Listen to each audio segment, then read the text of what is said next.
Hello friends, I have started a series for UGC NET exam in June 2025 for the political science subject.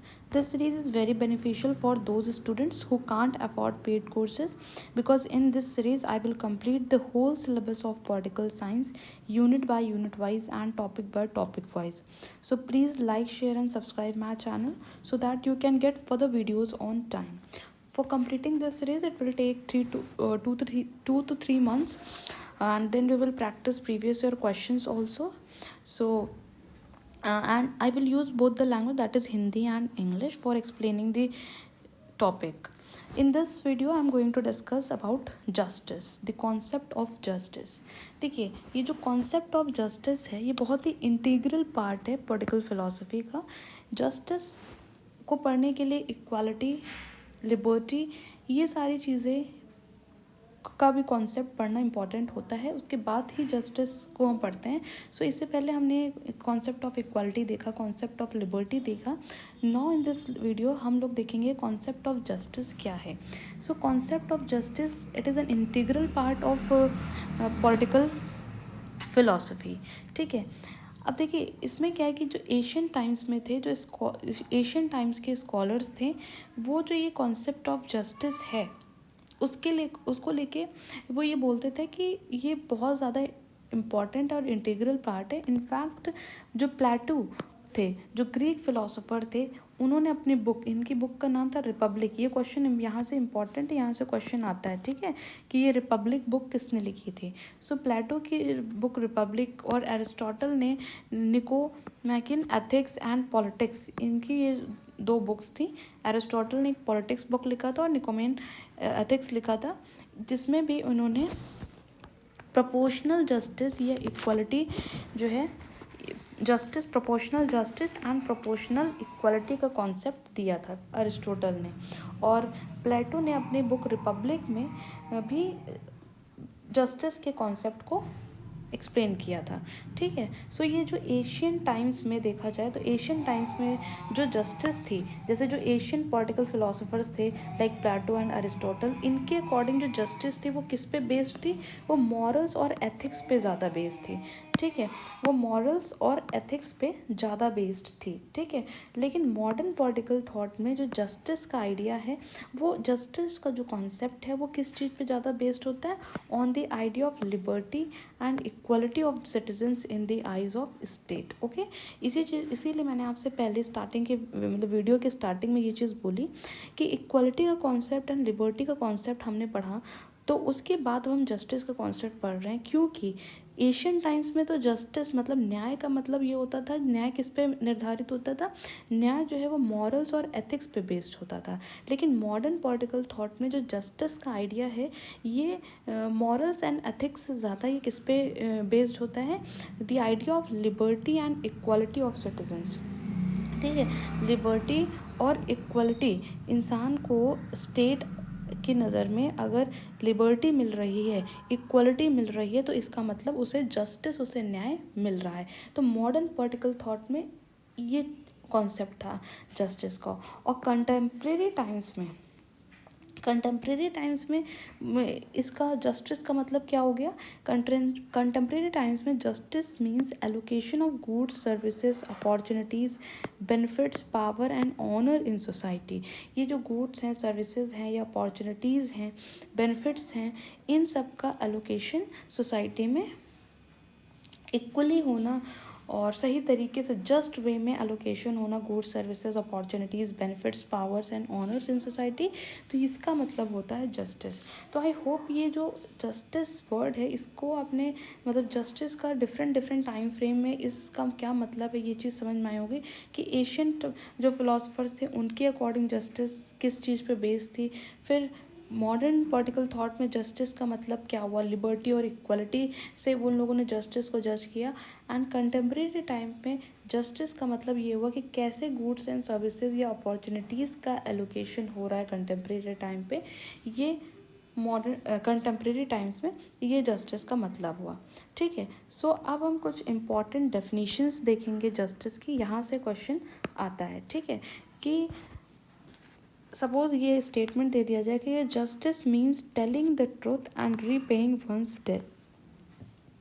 और फिर आपको 4 option दे दिए जाएंगे जिसमें कि 4 थिंकर्स के नेम दिए होंगे और उसमें आपसे पूछा जाएगा कि ये पर्टिकुलर स्टेटमेंट किस थिंकर या किस फिलोसोफर का है। तो इसीलिए ये जो इम्पोर्टेंट डेफिनेशंस हैं इनको आप माइंड में सेट कर लीजिए, ठीक है। सो सेफिलस जो थे उन्होंने जस्टिस का क्या डेफिनेशन दिया कि जस्टिस मतलब होता है कि अपने जो डेट हैं, कर्ज हैं, उनको पे कर देना और सच बोलना, यही होता है जस्टिस का मतलब। तो सेफिलस मतलब ये हुआ, मतलब सेफिलस का के अकॉर्डिंग जस्टिस का मतलब ये हुआ। फिर पॉलीमार्कस, ये सब प्लेटो के कंटेम्प्रेरी हैं, ठीक है। सो पॉलीमार्कस जो हैं ये जो पॉलिटिकल थिंकर थे, इन्होंने जस्टिस को कैसे डिफाइन किया, giving each man his due, further he said doing the right thing, good to friends and harm to enemies. इन्होंने थोड़ा सा बड़ा अजीब सा जस्टिस को डिफ़ाइन किया। इन्होंने जस्टिस को ये बोला कि हर एक इंसान को अपना उसका ड्यू देना, उसे जो वो इस ये होता है जस्टिस। ड्यू देना मतलब कि जो उसे वो ओ करता है वो उसको मिलना। उन्होंने बोला कि सही चीज़ करना, और अगर फ्रेंड्स हैं तो उनके साथ अच्छा करना, और अगर आपका कोई एनिमी है तो उसके साथ बुरा करना, उसे हार्म पहुंचाना, ये होता है जस्टिस। तो पॉलीमार्कस की थोड़ी अजीब सी जस्टिस की डेफिनेशन थी, ठीक है। फिर प्लेटो उन्होंने क्या बोला जस्टिस को, उनकी बुक उन्होंने लिखी थी, मैंने बताया था प्लेटो की बुक थी रिपब्लिक, जिसमें उन्होंने जस्टिस को अच्छे से उस कॉन्सेप्ट को डिफाइन किया। तो इन्होंने justice in the life and conduct of the state is possible only as first it resides in the hearts and souls of the citizens, ठीक है। तो प्लेटो ने क्या बोला कि जस्टिस जो है ज़िंदगी में, मतलब आपको न्याय मिलना, ये या स्टेट कैसा कंडक्ट कर रहा है, स्टेट कैसे वर्क कर रहा है, इस पे डिपेंड करता है, ठीक है, कि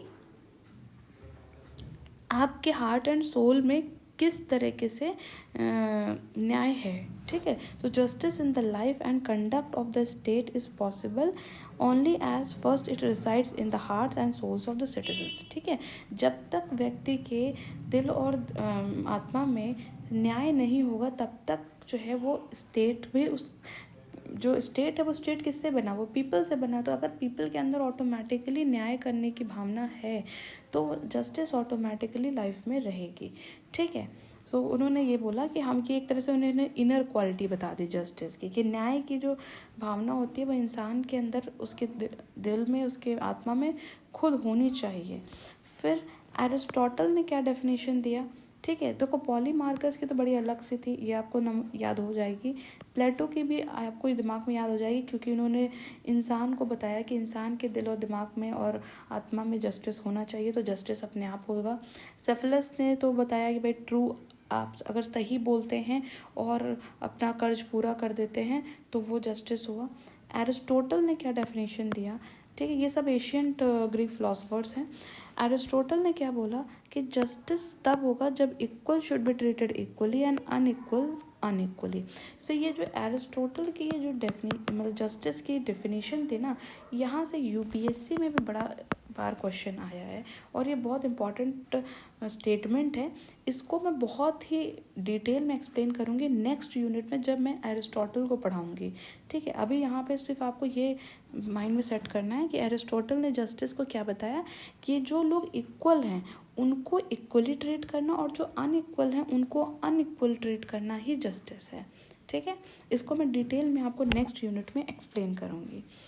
फिर कार्ल मार्क्स की डेफिनेशन, कार्ल मार्क्स ने क्या जस्टिस की डेफिनेशन दी, देखिए कार्ल मार्क्स ने क्या बोला, the idea of justice and it's content varies with the economic interest of the ruling class, ठीक। तो ये जो जस्टिस का आइडिया है या उसका जो कंटेंट है वो कौन सी, मतलब जो रूलिंग क्लास है उसके क्या इकोनॉमिक इंटरेस्ट हैं उस पर डिपेंड करता है। तो देखो कार्ल मार्क्स तो वैसे भी क्लास कॉन्फ्लिक्ट्स के बारे में, उनकी जो थ्योरी थी वो क्लास कॉन्फ्लिक्ट बेसिस पे थी, प्रोलेटेरिएट एंड वर्किंग क्लास के बेसिस पे थी। तो इन्होंने मतलब वो इकोनॉमी से सब कुछ रिलेट करते थे कार्ल मार्क्स।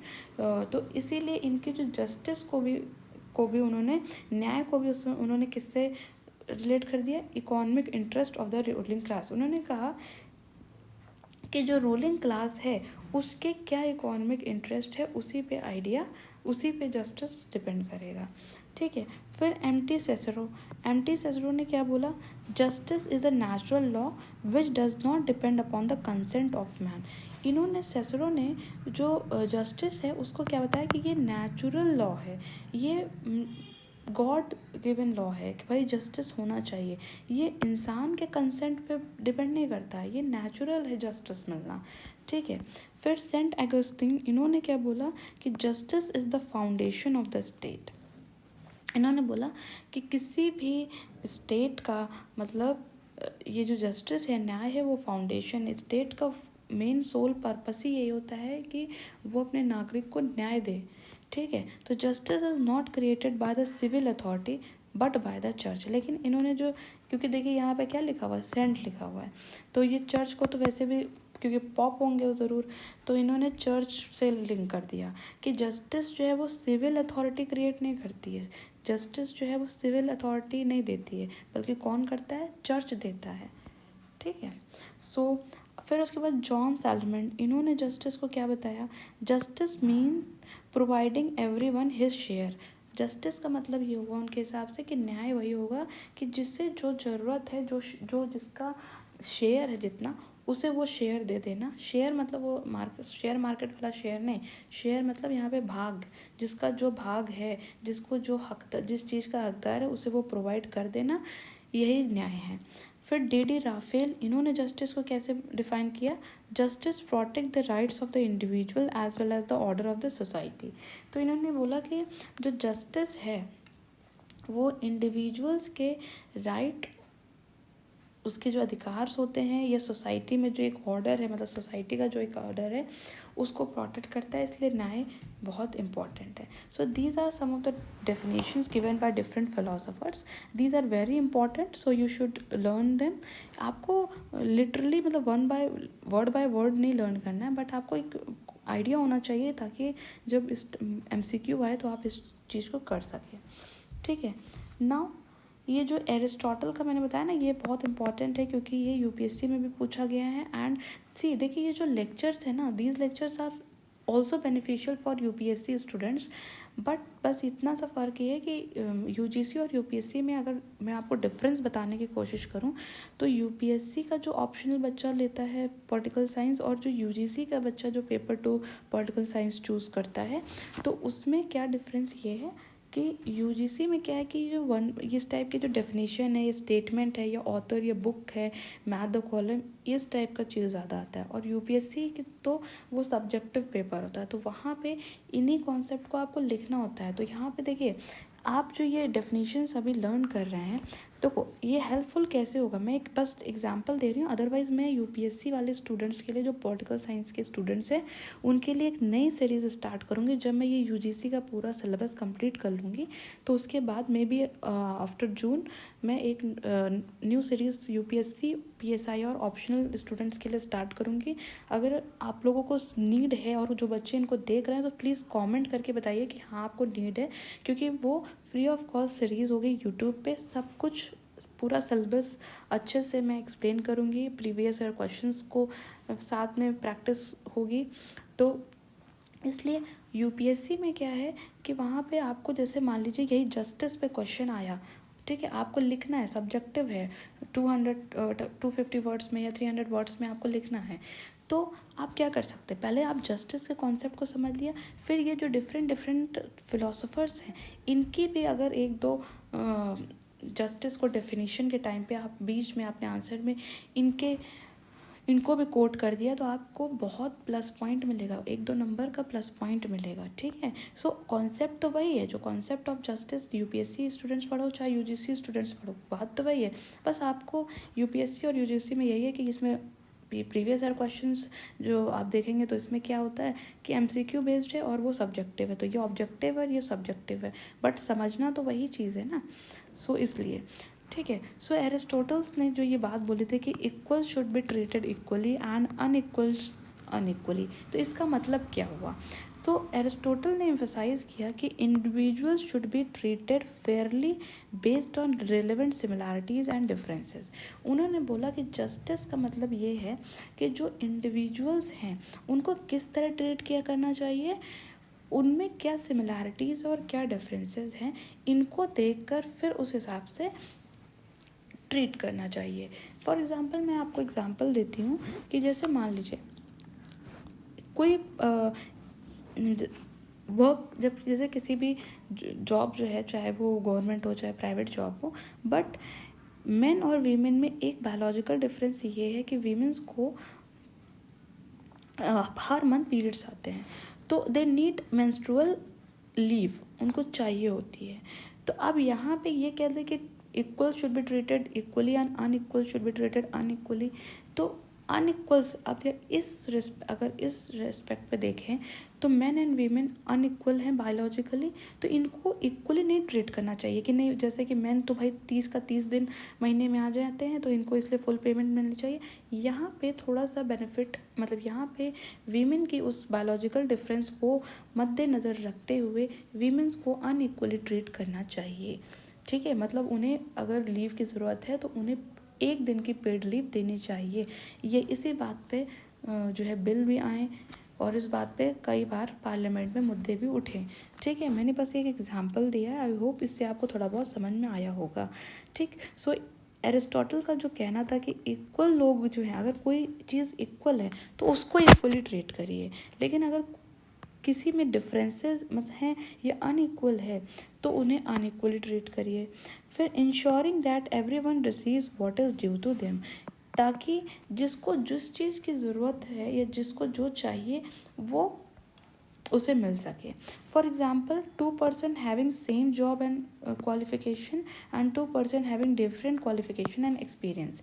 ठीक है, इसको मैं और एक और एग्जांपल से इस चीज़ को समझाती हूँ, हालांकि मैं इसको फिर से नेक्स्ट यूनिट में एरिस्टोटल में समझाऊंगी ज़रूर, बट यहाँ पे एक बार फिर से समझने की कोशिश करिए कि ये जो equal should be treated equally and unequal should be treated unequally, इसका मतलब क्या है एरिस्टोटल का।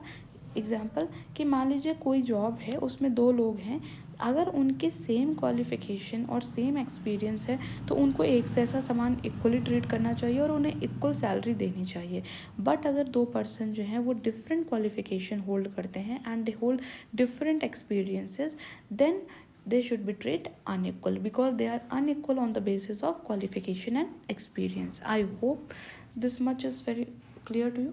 Okay, ये तो एग्जाम्पल बहुत अच्छे से आपको क्लियर हो गया होगा। नाउ अब हम लोग आते हैं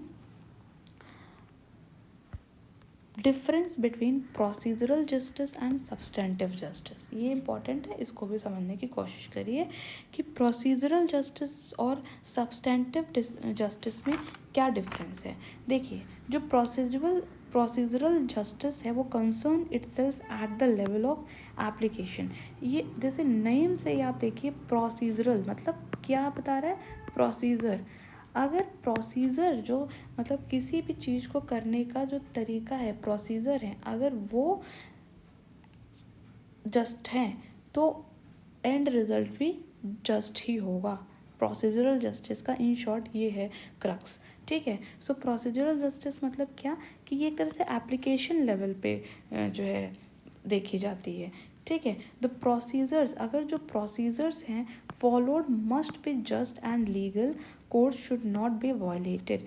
किसी भी चीज़ को करने के जो तरीके हैं, प्रोसीजर हैं, अगर वो जस्ट हैं, वो न्यायपूर्वक फॉलो किए जा रहे हैं, लीगल कोर्ट्स को नहीं वायलेट किया जा रहा है, तो and result will be just and this is called procedural justice. ठीक है, या हम इसको बोल सकते हैं लेटर ऑफ द लॉ। ठीक,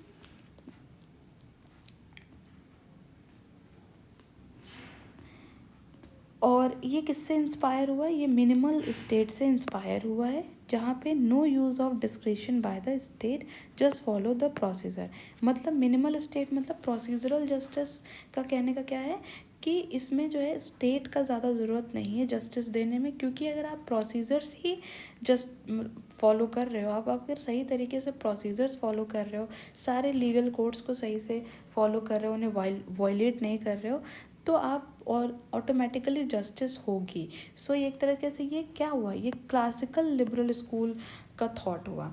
ठीक है, सो प्रोसीजरल जस्टिस जो है वो किससे इंस्पायर्ड है, it is inspired by classical liberal school, क्योंकि लिबरल स्कूल किस चीज़ पे बिलीव करता है, मिनिमल स्टेट पे बिलीव करता है, और क्लासिकल लिबरल जो है वो मिनिमल स्टेट पे बिलीव करता है। तो ये जो प्रोसीजरल जस्टिस है वो इसी से इंस्पायर है कि अगर आप प्रोसीजर्स जो हैं वो, फॉर एग्जांपल जैसे रोड कंस्ट्रक्ट करनी है, वो कॉन्ट्रैक्ट मिला है ठेकेदार को कि रोड आपको बनवानी है इस पर्टिकुलर शहर की, तो अगर उसने सही प्रोसीजर चूज़ किया है, मतलब सही मटेरियल यूज़ कर रहा है, सही इंजीनियर्स चूज़ कर रहा है, जो वर्कर्स हैं उनको सही से पेमेंट कर रहा है, तो एंड रिजल्ट ऑब्वियसली जस्ट मतलब अच्छा ही रोड बन के तैयार होगी।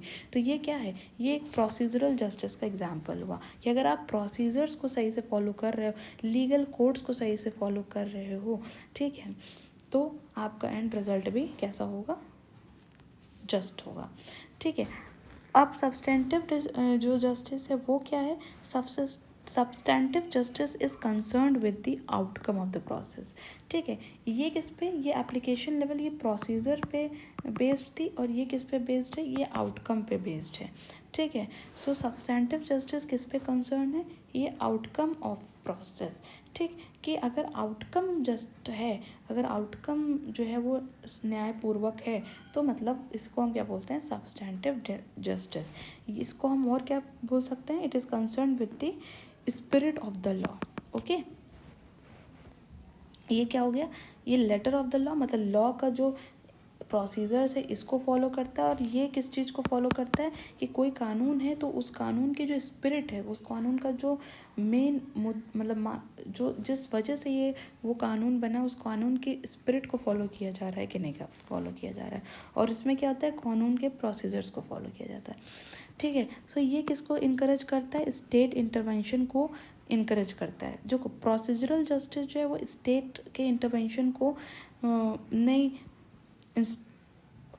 इनकरेज करता है, बट सब्सटेंटिव जस्टिस जो है वो कहती है कि हाँ स्टेट इंटरफेयर कर सकता है, क्योंकि स्टेट क्या करेगा, वो जस्टिस प्रोवाइड करने में हेल्प करेगा, और allows state to use its discretion in favour of weaker sections, ensure justice in fullest sense. State जो है वो अपना मतलब डिस्क्रिशन यूज़ करके जो वीकर सेक्शंस हैं उनको भी जस्टिस प्रोवाइड करेगा, और इस जब हर एक व्यक्ति को जो है, चाहे वो वीकर सेक्शन से बिलोंग करता हो, चाहे वो किसी भी क्लास से वो इस इंडिविजुअल बिलोंग करता है, जब हर एक इंसान को जस्टिस मिलेगा, तभी हम ये कह सकते हैं कि जस्टिस फुलेस्ट सेंस में प्रिवेल है, हो रही है सोसाइटी में। ठीक है, सो आई होप ये प्रोसीजरल जस्टिस और सब्सटेंटिव जस्टिस आपको अच्छे से समझ में आया होगा। प्रोसीजरल जस्टिस प्रोसीजर पे फोकस करती है, सब्सटेंटिव जस्टिस आउटकम पे फोकस करती है। प्रोसीजरल जस्टिस जो है वो लॉ का क्या लेटर है, मतलब लॉ के का जो प्रोसीजर्स हैं उस पर बेस्ड होती है, और सब्सटेंटिव जस्टिस की लॉ का क्या स्पिरिट है वो फॉलो किया जा रहा है कि नहीं, उस पर डिपेंड करता है। ठीक है, प्रोसीजरल जस्टिस मिनिमल स्टेट से इंस्पायर होती है, और सब्सटेंटिव जस्टिस स्टेट को अलाउ करती है इंटरफेयर करने के लिए, ताकि वो वीकर सेक्शन को भी जस्टिस प्रोवाइड कर सके। मैंने इन शॉर्ट दोनों चीज़ को समअप कर दिया, आई होप आपको समझ में आया होगा। नाउ हम लोग पढ़ेंगे इम्पॉर्टेंट थ्योरीज ऑफ जस्टिस। कुछ इम्पॉर्टेंट थ्योरीज हैं, इन इम्पॉर्टेंट थ्योरीज को हम पढ़ेंगे। सबसे पहले यूटिलिटेरियन थ्योरी ऑफ जस्टिस। ये यूटिलिटेरियन थ्योरी ऑफ जस्टिस क्या है इसको समझते हैं। ठीक है, ये बहुत इम्पॉर्टेंट है, यहाँ से क्वेश्चन आता है। ठीक है, और यूपीएससी में भी यहाँ से क्वेश्चन आया है। सो यूटिलिटेरियन थ्योरी ऑफ जस्टिस, सबसे पहले इसको किसने फाउंड किया, जेरेमी बेंथम, जो जिनका टाइमलाइन क्या है 1748 to 1832। So utilitarian theory of justice was founded by Jeremy Bentham. अब ये जो जेरेमी बेंथम था, ये यूटिलिटेरियन मतलब क्या हुआ, यूटिलिटेरियन थ्योरी मतलब क्या, ये हुआ कि which treats pleasure and pain as the chief motive force behind all human actions। ठीक है, जेरेमी बेंथम का मतलब ये हुआ, मतलब जेरेमी बेंथम का इस थ्योरी से क्या मतलब था कि इन्होंने बोला कि जब प्लेजर और पेन, प्लेजर मतलब कोई चीज़ खुशी और कोई चीज़ पेन दुख, तो प्लेजर और पेन को जब हम ट्रीट करेंगे as the motive force behind all human actions, ठीक है, मतलब जेरेमी बेंथम का कहना ये था कि जितने भी ह्यूमन एक्शंस है, जो भी व्यक्ति कोई भी एक्शन लेता है तो वो किसकी वजह से होता है, उसे किस प्लेजर मिल रहा है कि पेन मिल रहा है, ठीक है। जिस एक्शन से ह्यूमन को प्लेजर मिलता है उस एक्शन को वो ज़्यादा करता है, जिस एक्शन से उसे पेन मिलता है उस एक्शन को वो कम करता है, ठीक। सो ये जो प्लेजर एंड पेन वाली चीज़ है, इसको उन्होंने बताया कि इट इज़ द मेन या chief force behind all human actions. फिर उन्होंने बोला कि इसी को जो प्लेजर और पेन है इसको बैलेंस करना, बैलेंस ऑफ प्लेजर ओवर किसके, pain, derive from a thing और कोर्स ऑफ एक्शन, ठीक। तो यूटिलिटी को इन्होंने क्या बताया, यूटिलिटी मतलब क्या है कि ये utility he source of happiness है। जब हम प्लेजर और पेन, जो ह्यूमन एक्शंस से जो प्लेजर और पेन होता है उसको अगर हम बैलेंस कर लें, मतलब ऐसे एक्शंस हम ज़्यादा करें जिसमें प्लेजर हमको ज़्यादा मिले, खुशी हमें ज़्यादा मिले और पेन हमें कम मिले, तो जब ये इस तरह से हम बैलेंस कर लेते हैं तो वो हमारे लिए सोर्स ऑफ हैप्पीनेस बन जाता है और यही एक तरह से जस्टिस है। आई होप जेरेमी बेंथम का ये कॉन्सेप्ट समझ में आएगा, थोड़ा सा टेढ़ा मेढ़ा करके है बट आपको मेरे हिसाब से समझ में आया होगा। यूटिलिटी मतलब क्या, कि जब हम इस तरह से बैलेंस करें कि हमें हमारी कोई एक्शन से प्लेजर ज़्यादा मिलने लगे और पेन हमें कम मिलने लगे, तो ये यूटिलिटी हुआ और वही सोर्स ऑफ एक्शन है। तो हमारे एक्शंस जो ह्यूमन एक्शंस हैं जिससे प्लेजर ज़्यादा मिलेगा, सो ये जस्टिस उसे उसी हिसाब से मिलेगा। सो गाइडिंग प्रिंसिपल क्या है, ये बहुत इंपॉर्टेंट है, ये लाइन ये बहुत पूछा जाता है।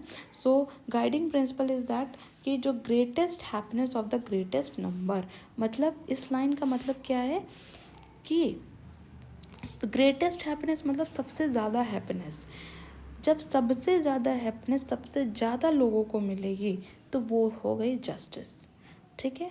सो एक तरह से यहाँ पे माइनॉरिटी को इग्नोर किया जा रहा है और मेजॉरिटी पे ज़्यादा फोकस किया जा रहा है और ग्रेटेस्ट हैप्पीनेस पे ज़्यादा फोकस किया जा रहा है, ठीक है। सो जेरेमी बेंथम ने क्या बोला कि justice is about balancing between the quantities of pleasure and pain. जब हम प्लेजर और पेन के क्वांटिटी को बैलेंस कर लेते हैं ना तो उसी को जस्टिस कहते हैं अकॉर्डिंग टू बेंथम, ठीक है। और उन्होंने बोला ये जो प्लेजर और पेन है इसको हम कैसे इसकी क्वांटिटी को मेज़र करेंगे, उसके लिए इन्होंने फेलिसिफिक कैलकुलस भी दिया for calculating the pleasure and pain, ठीक है।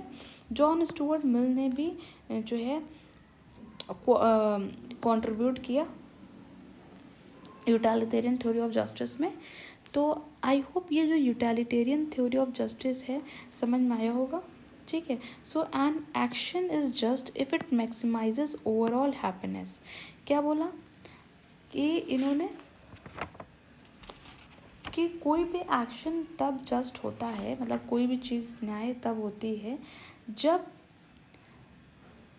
आपको ज़्यादा हैप्पीनेस मिले या यूटिलिटी उस चीज़ की ज़्यादा हो, मतलब किसी ह्यूमन एक्शन से कि यूटिलिटी अगर ज़्यादा है या आपको ओवरऑल हैप्पीनेस ज़्यादा मिल रही है तो मतलब आपका वो जो एक्शन कर रहे हो वो सही है। जैसे मान लीजिए आप जो है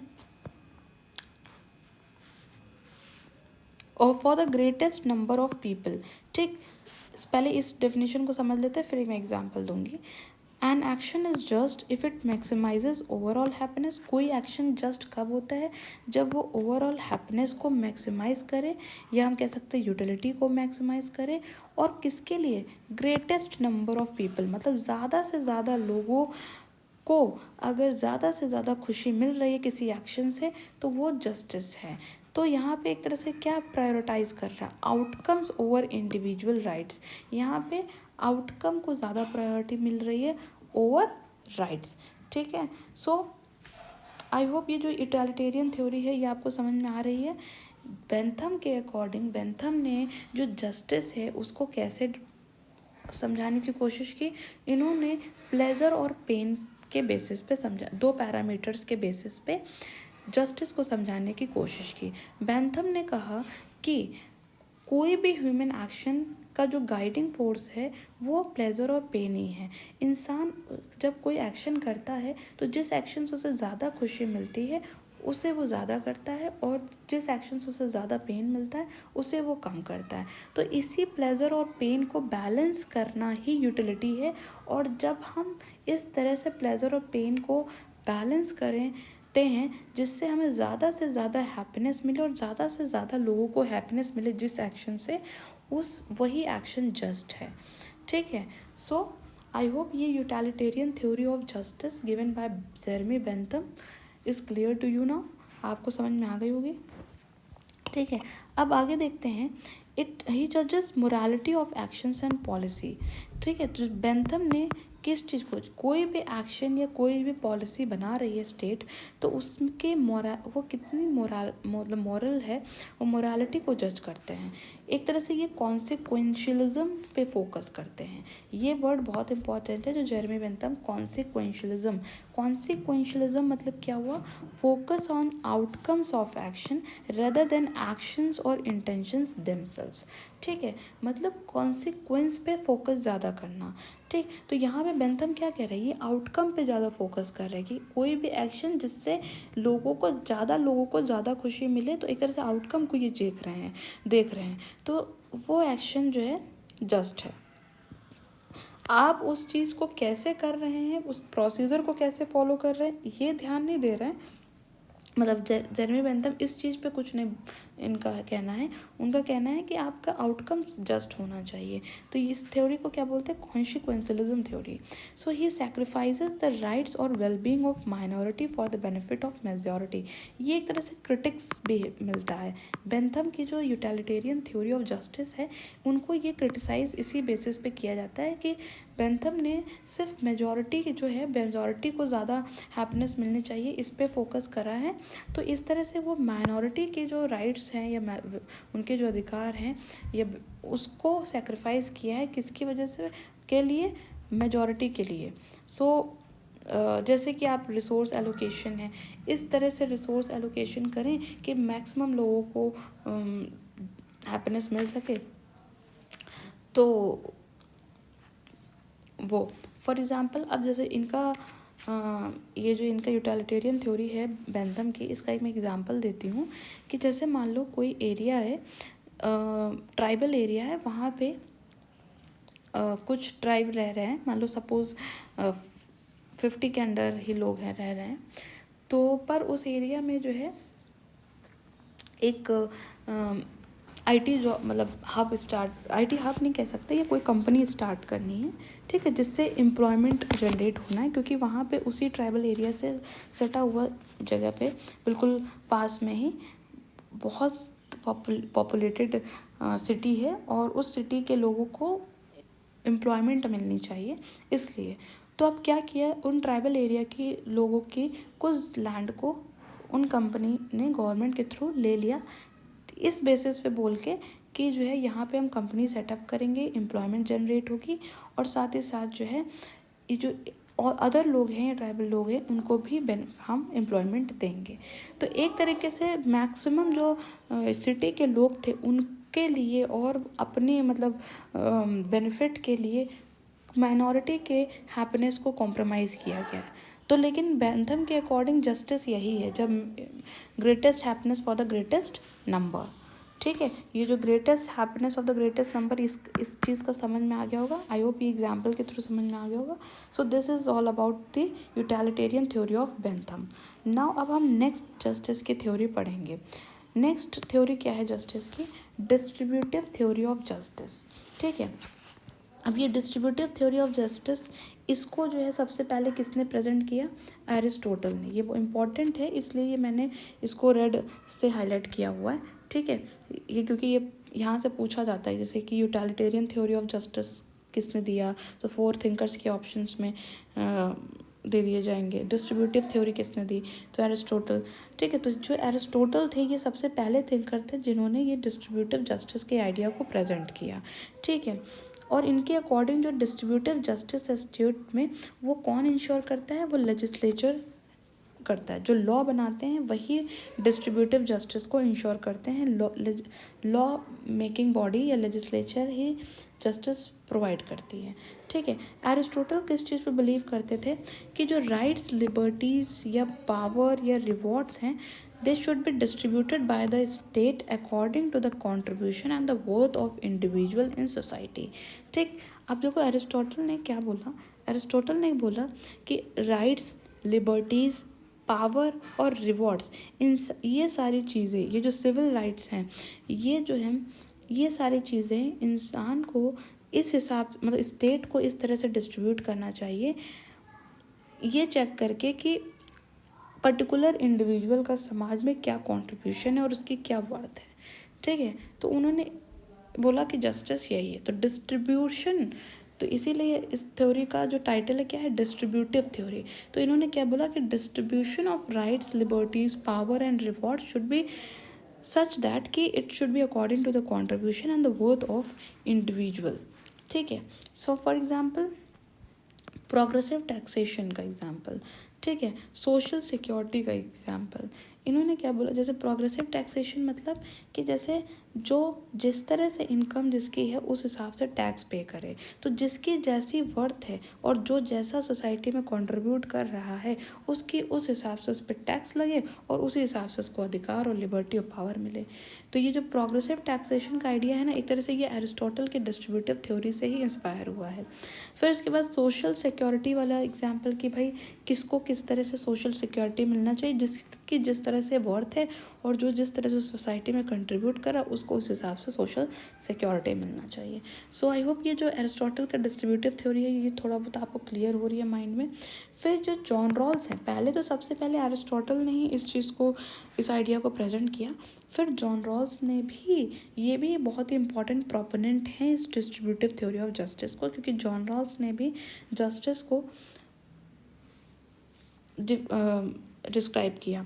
उनकी जो बुक थी important, a theory of justice या पॉलिटिकल लिबरलिज्म, ये जो 2 बुक थी इसमें इन्होंने ये जो डिस्ट्रीब्यूटिव थ्योरी है इसको समझाया। ठीक है, और इन्होंने एक उनकी थ्योरी थी, उसका टाइटल था जस्टिस एज फेयरनेस। यहाँ से क्वेश्चन आता है, ठीक है, कि भाई जस्टिस एंड एज फेयरनेस ये किसका कॉन्सेप्ट है, तो ये जॉन रॉल्स का कॉन्सेप्ट है।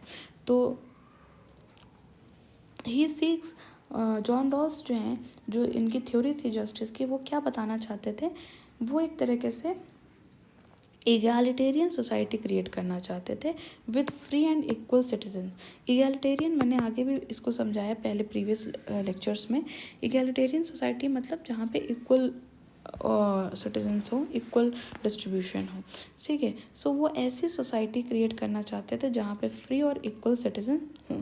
ही also propose the theory of justice by revising the social contract tradition of theorizing about justice associated with John Locke, Rousseau and Immanuel Kant. तो जो John Locke, Rousseau और Immanuel Kant ने जो social contract की theory दी थी, उस theory को रिवाइज करके इन्होंने जस्टिस का कॉन्सेप्ट को और अपने तरीके से किया।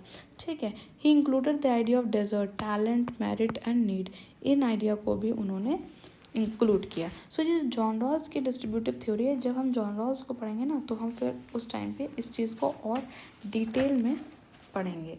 ठीक है, अभी तो इतना ही समझ लीजिए कि ये जो justice as fairness, John Rawls के अकॉर्डिंग जो है जस्टिस मतलब क्या है, फेयर, हर फेयर डिसीजन फेयर, तो वो जॉन रॉल्स चाहते थे।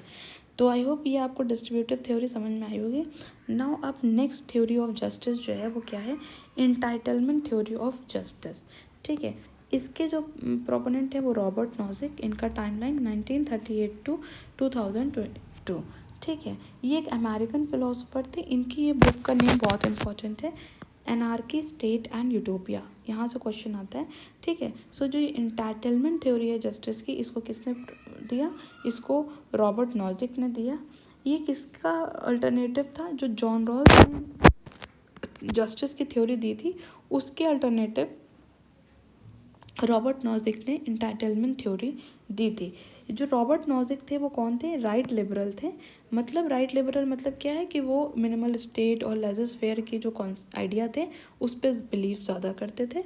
ठीक है, सो ये नाइट वॉचमैन स्टेट का कंसेप्ट भी इन्होंने दिया कि इन्होंने बोला कि स्टेट जो है ना हो वो एक तरह से नाइट वॉचमैन की तरह, जैसे कि वॉचमैन का काम होता है ना कि रखवाली करना, वैसे स्टेट का बहुत ही लिमिटेड होना चाहिए, उसकी पावर स्टेट के पास लिमिटेड होनी चाहिए, और वो एक तरह से वॉचमैन की तरह है जो कि जो नेचुरल राइट्स इंडिविजुअल्स को मिले हैं of life, liberty and property, उनको प्रोटेक्ट करने के लिए है। तो इसीलिए रॉबर्ट नॉजिक को क्या बोला गया कि ये राइट लिबरल थे, मतलब ये स्टेट की निगेटिव व्यू को प्रमोट करते थे।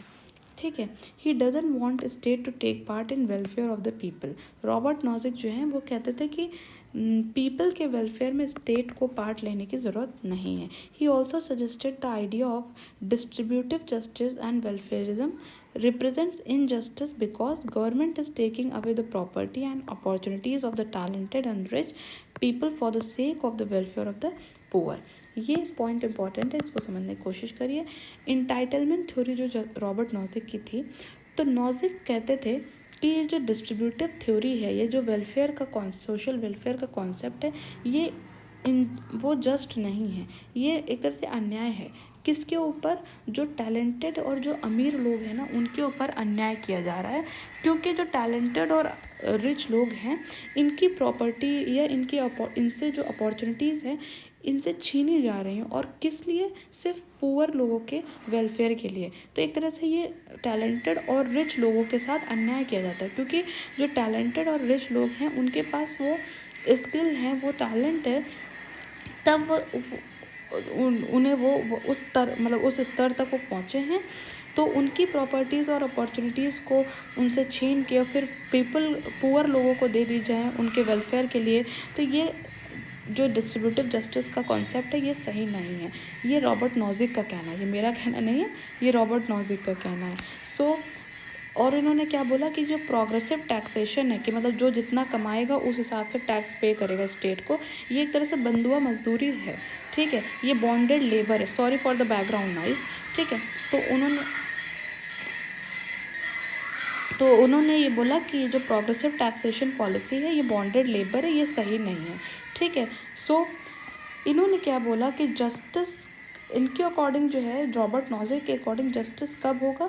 Justice is when government protect the property rightfully entitle to a person. अब देखो यहाँ से ये जो टाइटल है ना, इंटाइटलमेंट थ्योरी, तो ये जो इंटाइटलमेंट थ्योरी है इसको समझने की कोशिश कीजिए। क्या है कि रॉबर्ट नॉजिक के अकॉर्डिंग जस्टिस तब होगा, न्याय तब होगा कि जो पर्सन जिस चीज़ के लिए उसको जो प्रॉपर्टी मिली है, जिस चीज़ का वो अधिकार, भले उसको चाहे वो रिच को कितनी भी ज़्यादा प्रॉपर्टी मिली हो, तो गवर्नमेंट उसकी प्रॉपर्टी को प्रोटेक्ट करे, ये जो है जस्टिस है।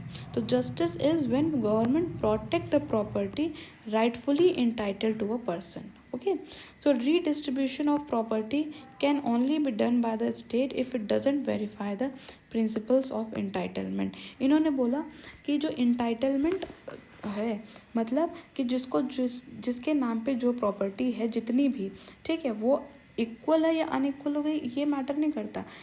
अगर किसी इंसान के पास ज़्यादा प्रॉपर्टी है तो वो उसने अपनी मेहनत से कमाई है, तो उसको जो भी प्रॉपर्टी मिली है या इंटाइटल्ड है उसको प्रोटेक्ट करना स्टेट का काम है। और अगर सही तरीके से प्रॉपर्टी जो है वो डिस्ट्रीब्यूट नहीं हुई है तो state should redistribute the property. ठीक है, और जो प्रिंसिपल ऑफ इंटाइटलमेंट है कि मतलब कैसे रीडिस्ट्रीब्यूट करना है, वो 3 प्रिंसिपल पे मतलब 3 प्रिंसिपल पे बेस्ड है।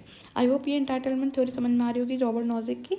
उन्होंने बोला कि सबसे पहले जस्ट एक्विजिशन होना चाहिए, मतलब जो प्रॉपर्टी वो सही तरीके से एक्वायर की गई हो, जिस भी इंडिविजुअल की वो प्रॉपर्टी है वो सही तरीके से उसने एक्वायर किया हो, सही तरीके से अगर किसी को ट्रांसफ़र किया है तो उसको उस हिसाब से इंटाइटलमेंट कर देना चाहिए।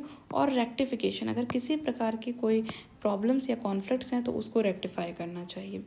ठीक है। So these are the 3 principles of entitlement: just acquisition, just transfer and rectification, and state is night watchman state. So ये सारी चीज़ें रॉबर्ट नॉजिक ने बोली। सो आई होप ये जो इंटाइटलमेंट थ्योरी ऑफ जस्टिस है ये आपको समझ में आई होगी। नाउ अब हम लोग पढ़ते हैं communitarian theory of justice. Okay, मैं जस्टिस के जितने भी कॉन्सेप्ट हो सकते हैं या थ्योरीज हो सकती हैं वो इसमें इंक्लूड कर रखा है।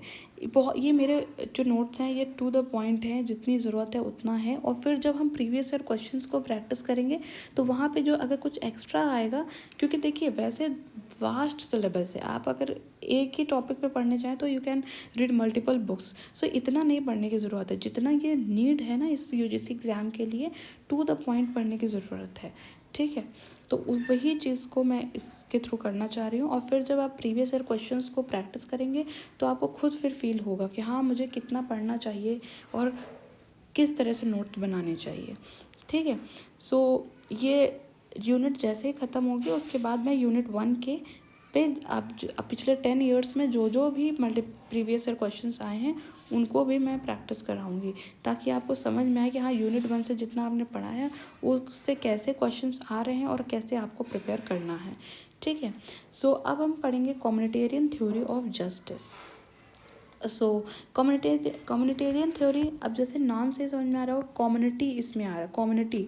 तो कम्युनिटी मतलब कि ये जो लिबरल पर्सपेक्टिव था ना कि individual should be left free to perceive his self interest, individual जो है उसको फ्री छोड़ देना चाहिए अपने सेल्फ इंटरेस्ट को परस्यू करने के लिए। किस कंडीशन पे? That is freedom does not come in the way of similar freedom of the others. उन्होंने बोला कि जो है किसी और की फ्रीडम के लिए अगर आपका हिंड्रेंस नहीं है, मतलब आपके एक्शन जो है किसी दूसरे की फ्रीडम को छीन नहीं रहे हैं, तो आप उस एक्शन को करने के लिए फ्री हैं। ये लिबरल का पर्सपेक्टिव था। सो जो कम्युनिटेरियन जो कम्युनिस्ट मतलब जो थे, जो कम्युनिटेरियंस थे, वो इस पर्सपेक्टिव्स के अगेंस्ट थे। उन्होंने बोला, कम्युनिटेरियंस ने, मतलब वो कम्युनिटी पे बिलीव करते थे कि individual find self fulfilment bye accepting prevalent social roles, practices and situations within community and not in isolation from his fellow beings। ठीक है, सो कम्युनिटेरियंस क्या कहते थे कि इंडिविजुअल जो है वो तभी अपनी पूरा सेल्फ फुलफिलमेंट कर सकता है, ये इंडिविजुअल तभी अपने लिए एक तरीके से बेनिफिशियल मतलब बेनिफिट ला सकता है जब वो समाज के रूल्स, प्रैक्टिसेस और सिचुएशंस को एक्सेप्ट करे और वो कम्युनिटी में वर्क करे, ना कि आइसोलेशन में, नहीं कि सिर्फ जो अपने लिए फ़ायदेमंद है वो करना है, ऐसा नहीं। जब वो समाज के बारे में, कम्युनिटी के बारे में सोचे तो वो तभी एक तरह से वो सेल्फ फुलफिलमेंट या सेल्फ डेवलपमेंट होगी इंडिविजुअल की। सो कम्युनिटी, और इसी को उन्होंने जस्टिस बताया। सो इसमें जो 2 थिंकर है कम्युनिटेरियन थ्योरी में, माइकल सैंडल और माइकल वॉल्जर, इन्होंने देखो क्या बोला। देखो माइकल सैंडल की बुक थी liberalism and the limits of justice. ठीक है, माइकल सैंडल ने इसमें बताया कि लिबरलिज्म का जो पर्सपेक्टिव है कि इंडिविजुअल का एक्शन अगर किसी दूसरे की फ्रीडम को हार्म नहीं कर रहा है तो वो इंडिविजुअल फ्री है to do that particular action. So इसमें कुछ लिमिट्स है, क्योंकि इससे आप न्याय नहीं मिल रहा है अदर सिटीजन्स को। क्यों? क्योंकि इंडिविजुअल किसी समाज में अगर रह रहा है कोई व्यक्ति, तो वो अकेला नहीं रह रहा, उसके कुछ समाज के प्रति भी उसके सोशल रोल्स हैं, तो उन रोल्स को फुलफिल करना ज़रूरी है। ठीक है, so he criticise the John Rawls theory of justice. Michael Sandel ने जो जॉन रॉल्स ने थ्योरी दिया था डिस्ट्रीब्यूटिव थ्योरी ऑफ जस्टिस, तो उसको क्रिटिसाइज़ किया। इन्होंने बोला जो लिबरल का पर्सपेक्टिव है, the self is prior to its ends, तो ये पर्सपेक्टिव को ये अगेंस्ट है। अब इसका मतलब क्या हुआ कि the self is prior to its end, इसका मतलब ये हुआ कि सेल्फ मतलब इंडिविजुअल अपने आप को किसी आउटकम से या किसी एंड से ज़्यादा प्रायोरिटी देना, ये लिबरल्स के पर्सपेक्टिव थे। लेकिन माइकल सैंडल ने क्या बोला कि सेल्फ जो है मतलब इंसान खुद जो व्यक्ति है वो अपने ऊपर को जो है एंड से ज़्यादा प्रायोरिटी उसे नहीं देनी चाहिए, उसे आउटकम को देखना चाहिए, सिर्फ अपने आप का फ़ायदा हो जाए ये चीज़ उसे नहीं देखनी चाहिए। ठीक है। और उसने बोला कि बल्कि इंडिविजुअल जो है वो तो उन्हीं आउटकम्स से ही कॉन्स्टिट्यूट हुआ है, मतलब जो एंड है, जो चाहिए, जो मतलब जो आउटकम चाहिए, वो आउटकम इंसान उससे ऊपर नहीं बल्कि उस आउटकम से बंधा हुआ है। तो आप अपने आप के लिए बारे में सिर्फ सोचेंगे तो आप सोचेंगे कि सोसाइटी में जस्टिस हो रहा है, न्याय हो रहा है, तो ये सही नहीं है माइकल सैंडल के अकॉर्डिंग। ठीक है ना। माइकल वॉल्जर ने क्या बोला, इनकी बुक का नाम था स्फेयर्स ऑफ जस्टिस। ठीक है। इन्होंने ही माइकल सैंडल ने बोला कि इन्होंने जो है ये कम्युनिटेरियन थ्योरी ऑफ जस्टिस इन्होंने दी। इन्होंने बोला कि हर एक community has different cultures and values. ठीक है। इन माइकल वॉल्जर के अकॉर्डिंग इन्होंने कहा, ये चीज़ को ध्यान से समझ लीजिए क्योंकि ये इक्वालिटी के कॉन्सेप्ट से और से भी इम्पॉर्टेंट है, और राइट्स के कॉन्सेप्ट में भी माइकल वॉल्जर के व्यू आते हैं। ठीक है। सो माइकल वॉल्जर के अकॉर्डिंग हर एक कम्युनिटी के अपना खुद का कल्चर और वैल्यूज़ होता है। So there is a diverse understanding और स्फेयर ऑफ जस्टिस। इन्होंने बोला कि हर एक कम्युनिटी के अपना डिफरेंट कल्चर और वैल्यूज़ होता है, तो हर एक कम्युनिटी में डाइवर्स अंडरस्टैंडिंग्स होती हैं, इसीलिए जो मतलब जस्टिस है, जो न्याय है, इसका भी अलग अलग मायना हो जाता है, क्योंकि हर मतलब अलग अलग मायना मतलब कि इसके बहुत सारे स्फेयर्स हैं, क्योंकि जो सिमिलर गुड्स है उसका डिस्ट्रीब्यूशन जो है वो won't ensure justice. The state should distribute the social primary goods like rights, liberties and income according to the value and requirement of the different communities. ठीक। तो वॉल्जर कहना ये था कि हर एक कम्युनिटी के अपना खुद का डिफरेंट कल्चर होता है, डिफरेंट वैल्यूज़ होती हैं, तो हर एक कम्युनिटी की जो नीड्स हैं उसको समझते हुए डिस्ट्रीब्यूशन करना चाहिए रिसोर्सेज का या सिमिलर गुड्स का, चाहे वो राइट्स हो, चाहे वो लिबर्टीज़ हो, इनकम हो, इन सब का डिस्ट्रीब्यूशन कम्युनिटी के नीड्स के अकॉर्डिंग होना चाहिए। The shared understanding in our society require us to apply the principle of complex equality in the distribution of goods. तो इन्होंने क्या बोला कि जो शेयर्ड अंडरस्टैंडिंग कि मतलब जिस कम्युनिटी को जिस चीज़ की ज़रूरत है, अब जैसे मान लीजिए राइट्स की ही बात करें कि इक्वलिटी अगर हमें सबको देना है, तो पंजाबी जो है वो पगड़ी पहनते हैं, मुस्लिम जो है वो मुस्लिम वीमेंस जो है वो बुर्का पहनती हैं। तो एक तरीके से कहते हैं कि अगर हमें इक्वालिटी देनी है या हम कह सकते हैं सबको उसका अधिकार मिलना चाहिए, तो सब कम्युनिटी, ये डिफरेंट कम्युनिटीज़ हैं और डिफरेंट कम्युनिटीज़ की ये डिफरेंट कुछ वैल्यूज़ हैं, तो उनकी वैल्यूज़ को हमें उनकी कम्युनिटी के हिसाब से रिस्पेक्ट करना है, और ये अंडरस्टैंडिंग होना, इसी को हम बोलते हैं शेयर्ड अंडरस्टैंडिंग, कि भाई जिस कम्युनिटी को जैसी ज़रूरत है उसको उस हिसाब से इक्वालिटी देना। तो एक तरह से ये इक्वालिटी कैसी है, कॉम्प्लेक्स इक्वालिटी है, क्योंकि गुड्स का डिस्ट्रीब्यूशन, गुड्स मतलब जैसे राइट्स हैं, लिबर्टीज़ हैं, तो ये इस चीज़ का डिस्ट्रीब्यूशन कैसे होगा, according to the needs of the communities, according to the different cultures and values of the communities. So Michael Walzer का ये कम्युनिटेरियन थ्योरी ऑफ जस्टिस था। ठीक है, कि कम्युनिटीज़ की जो डिफरेंट वैल्यूज़ एंड कल्चर्स हैं उसको मद्देनज़र रखते हुए जस्टिस देना। ओके, आई होप ये कम्युनिटेरियन थ्योरी ऑफ जस्टिस आपको समझ में आई होगी, जो माइकल सैंडल ने क्या बोला, माइकल वॉल्जर ने क्या बोला। ठीक है। सो रॉबर्ट नॉजिक की इंटाइटलमेंट थ्योरी हमने देखा, एरिस्टोटल एंड जॉन रॉल्स ने डिस्ट्रीब्यूटिव थ्योरी दी, वो हमने देखा, बैंथम ने यूटिलिटेरियन थ्योरी दिया ऑफ जस्टिस, ये हमने देखा। नाउ अब हम लोग फेमिनिस्ट का क्या पर्सपेक्टिव है जस्टिस को लेके, ये देखेंगे। ठीक है। सो फेमिनिस्ट का अकॉर्डिंग जस्टिस क्या होगा, जब वीमेंस को भी जो अपॉर्चुनिटीज़ हैं या स्टेटस है या जो अधिकार हैं वो इक्वल मिले एज़ कम्पेयर टू मेन के ही कंपेयर जो है विमेन को भी अगर से इक्वल स्टेटस एंड अपॉर्चुनिटीज़ मिल रही है तो वो न्याय है।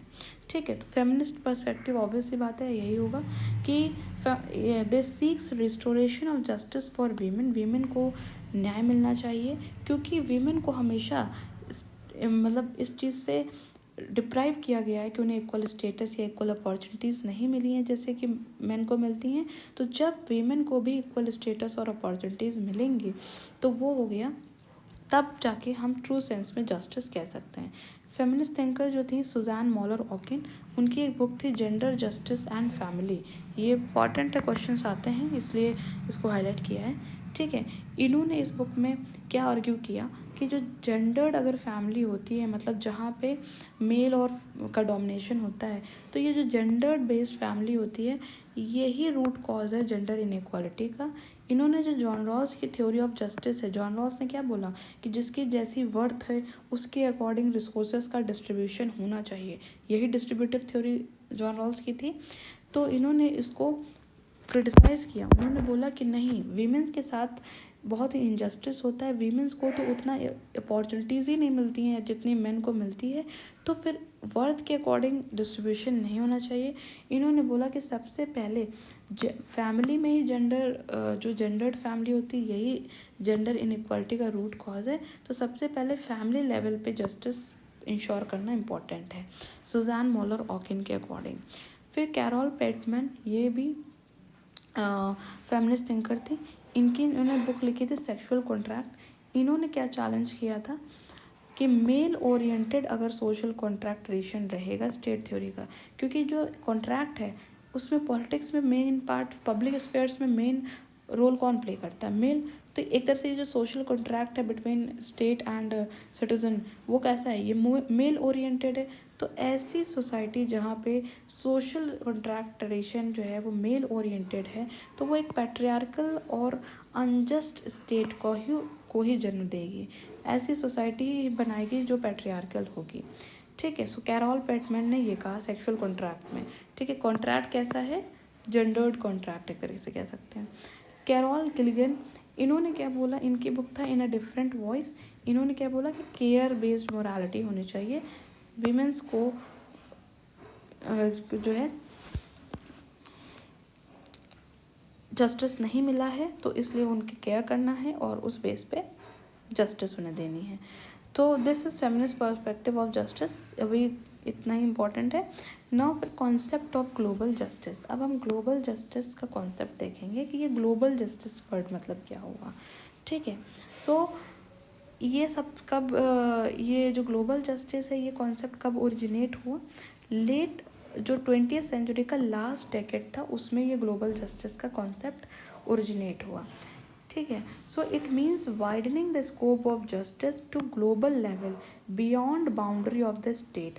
इन्होंने बोला कि जस्टिस को हम किसी स्टेट से बाउंड नहीं कर सकते कि ठीक है, मतलब इस पर्टिकुलर, जैसे इंडिया में जस्टिस का मतलब कुछ और हो गया और आउटसाइड इंडिया या ग्लोबल लेवल में जस्टिस का मतलब कुछ और हो गया।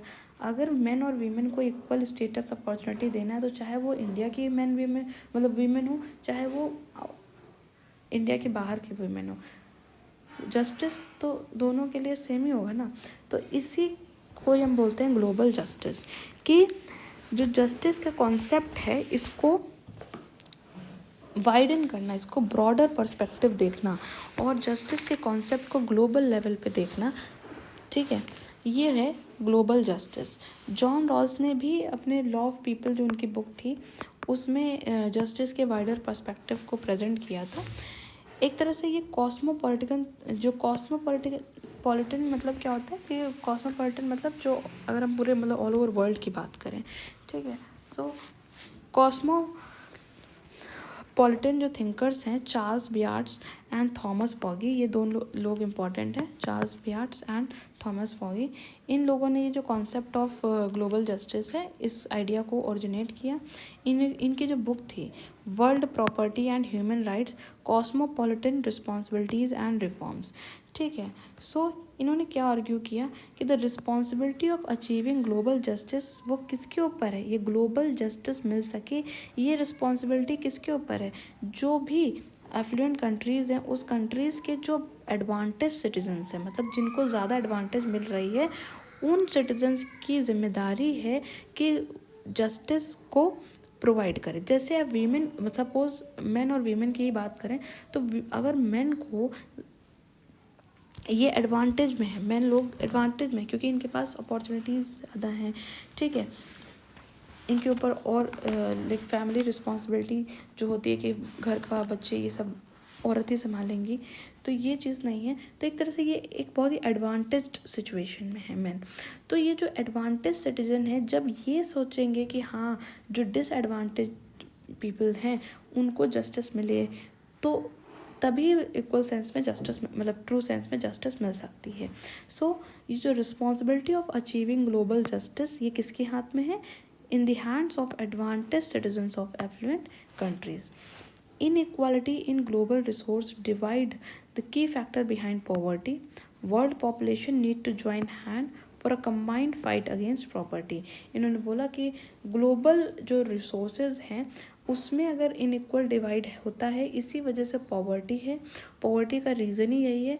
तो जो पूरे वर्ल्ड की जो पॉपुलेशन है इसको एक साथ जुट होकर ये जो पॉवर्टी के अगेंस्ट लड़ाई है इसको लड़नी है और जस्टिस प्रोवाइड करनी है। So this is the concept of global justice.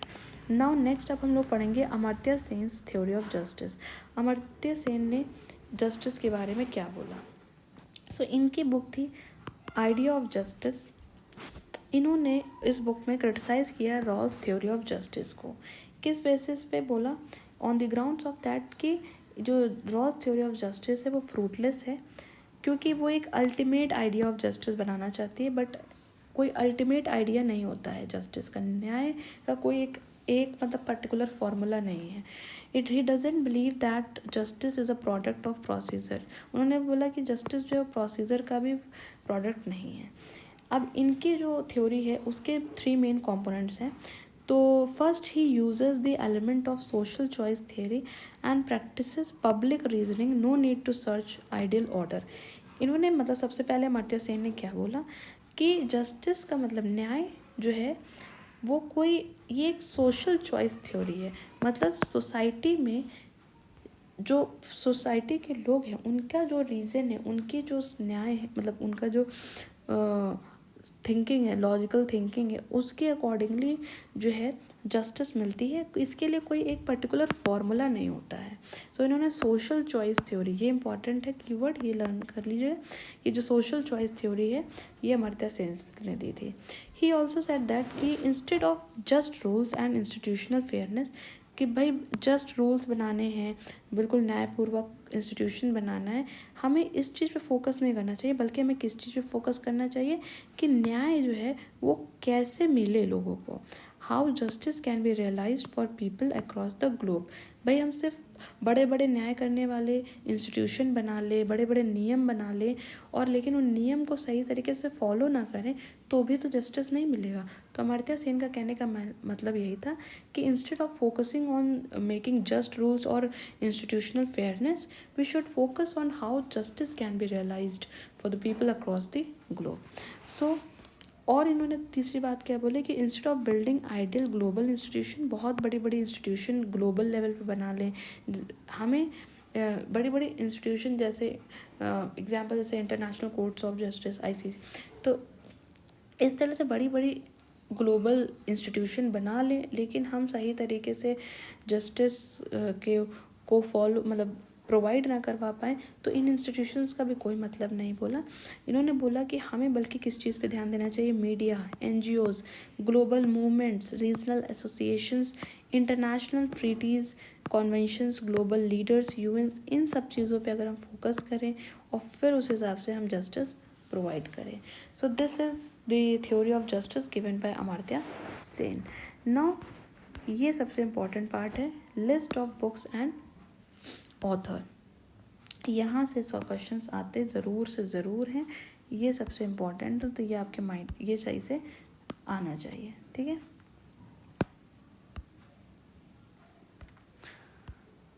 So list of books and author,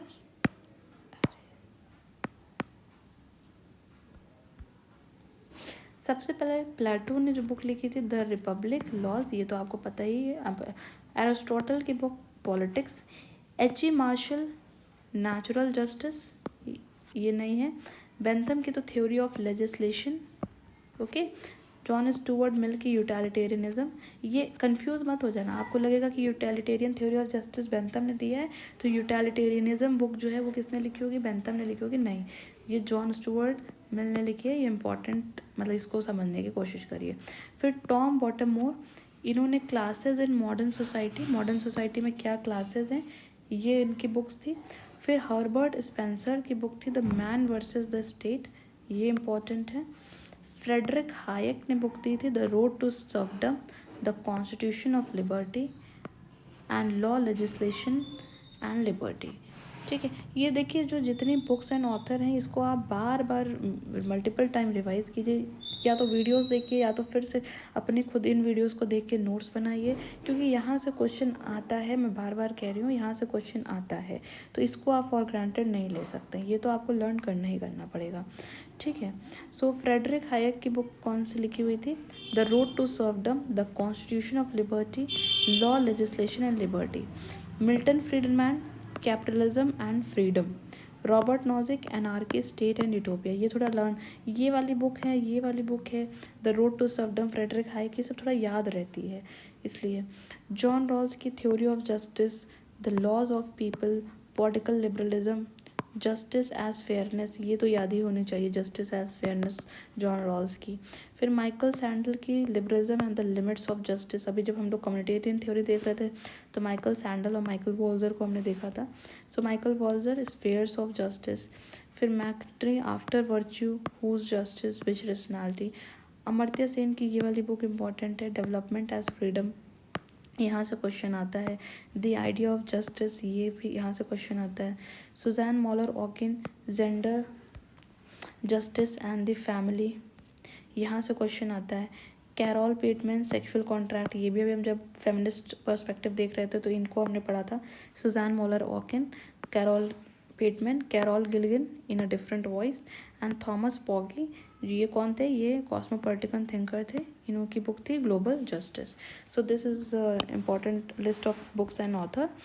so I hope you like this video, so please like, share and subscribe this video. And कोई भी suggestion हो आपका तो please comment कीजिए और मुझे उससे motivation मिलता है। Please comment and like this video. Thank you so much for watching.